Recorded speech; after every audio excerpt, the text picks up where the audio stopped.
All right, so we're back. I know it's been a while. Hopefully you guys have been doing good. I've been doing great. So I stepped out to take a look at the BMW. I don't know if I told you guys about it, but there's been a noise coming from the front end of the car when I'm driving around, and it typically takes like 5-10 minutes for it to start making the noise. So let me show you guys what I found. All right, so here we have the E46. So I knew that the right side, or the driver's side, was okay because it's starting to rust, devastating. So I knew that axle was okay because I had just gotten that one taken care of at the shop maybe less than a year ago. So I came over here, and before I even took a look at anything here, of course, what I flapping in the breeze here. And I'm not a wizard when it comes to the suspension of a car. My guess would be that's a tie rod. I think I got the right terminology there. But you can see the washer there. The ball joint is totally out. So I'm not exactly sure what goes into fixing that. If anyone wants to give me a little heads up as to what I have in store, of course I'm going to watch a bunch of videos, see what I got to do to fix everything up down here, or if it's even worth it. Maybe I should just sell the car at this point because there's so much money I'm going to have to dump into it. All right, just to give you guys a better look, that's what I'm looking at.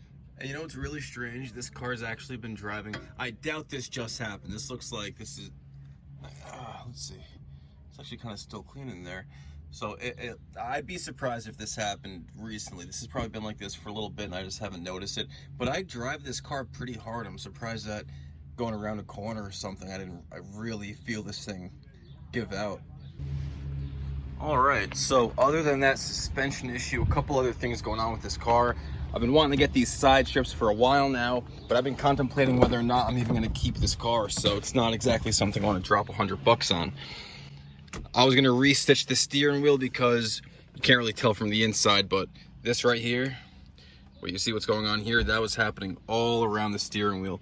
So I was gonna take it off and restitch it. I saw a couple different videos, but instead I found this relatively sporty feeling steering wheel cover.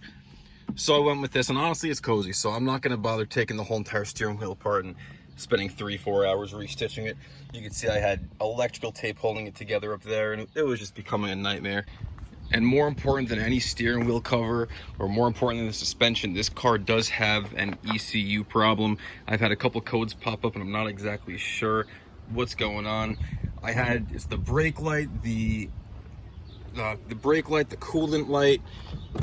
And of course, every single time I've tried getting this code to pop up for other people or for a mechanic, it's never popped up. But what pops up is, it's the brake light, the ABS light, the coolant light, and the which one is traction control light. Those 4 or 5 lights light up at the same time.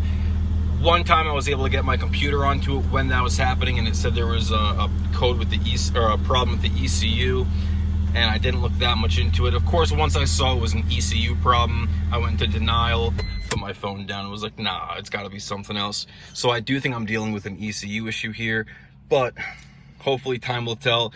I'm gonna start with the suspension, of course, because I don't want to dig into the ECU, because I could still drive this car as a weekend car, just not very far.